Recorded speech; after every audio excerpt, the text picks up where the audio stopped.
Soviet officers were forced to play dead among piles of corpses. The Germans, determined to ensure no survivors, shot the bodies of the fallen Soviet soldiers repeatedly.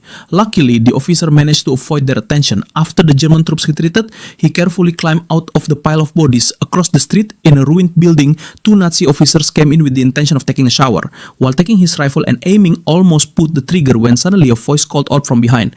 It turns out he wasn't the only one pretending to be dead. The soldier warned that shooting indiscriminately could easily compromise their position, but the officer ignored the warning. As he aimed at the enemy and pulled the trigger, he realized that there were no bullets left. "Comrade Political Commissar," the soldier whispered softly, "please give me your gun."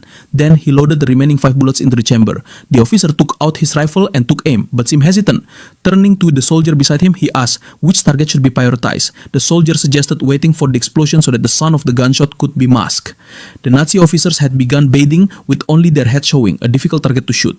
The Soviet officer turned to the soldier and asked if he knew how to shoot. With a short answer, the officer just handed him the rifle. As the soldier prepared to set up his position, a jeep suddenly came from the other side of the road carrying 3 additional German soldiers. The pressure is increasing. He only had 5 bullets and had to make sure every shot hit the target if they were to succeed. First, he observed the enemy positions and waited for the airborne troops to be dropped. Taking advantage of the moment, he aimed at the boat officer and shot him, knocked him out with 1 shot. The next officer noticed the body but don't fully understand the situation yet. When another bullet hit his forehead, the infantry immediately fell to the ground in a state of alert. The third shot killed another one. When one of the infantry tried to reach for the grenade, he died before even pulling the pin. The last German officer tried to escape. The soldier stood and took aim. Even though the enemy was moving, he shot with precision and hit the opponent's head.